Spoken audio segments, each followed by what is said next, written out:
says he doesn't rest, but a man's gotta sleep, and not necessarily in the same bed as his wife. I sleep in a racing car. Do you? I sleep in a big bed with my wife. Oh.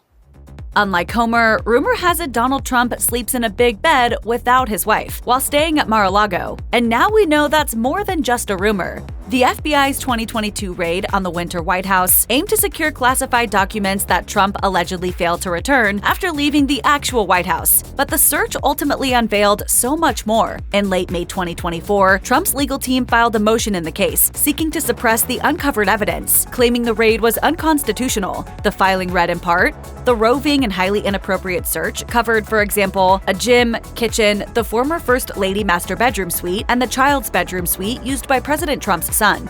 That's right, hard evidence at last that Melania Trump has her own private bedroom suite at Mar-A-Lago, seemingly confirming long-circulating speculation about Don and Mel's nightly routine. We have a very pretty much equal relationship, Yes. wouldn't you say? Equal space to spread out on the sheets for sure, with no one sharing their beds. Night-night. Don't let the bed bugs bite.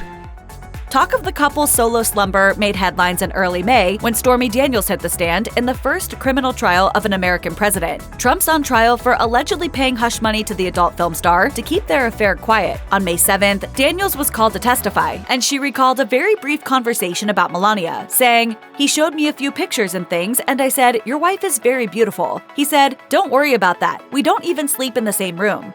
Daniels also included this detail in her 2018 memoir, Full Disclosure. As Daniels repeated this claim to the jury, Trump reportedly shut his eyes, shook his head, and said, "Bull."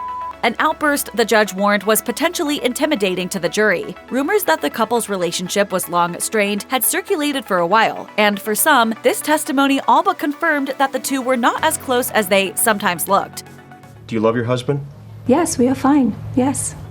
Now, with the new filing, the public knows for sure that, while not necessarily a sign of a struggling marriage, Donald and Melania do appear to choose to sleep in different bedrooms at Mar-A-Lago, and we don't have to just take Daniels' word for it. Other stormy claims include the porn star spanking Trump, quote, "right on the butt with a rolled-up magazine for being rude," and the magazine had his face on the cover. Court records show that the two stayed in touch after, over the phone, and that Trump even had a nickname for Daniels, Honey Bunch. Trump, who was 60 at the time of the alleged affair, denies ever having sex with Daniels, who was 27. But Daniels called it the least impressive sex she'd ever had in her memoir, swore under oath that it happened, it was brief, and that Trump did not use protection.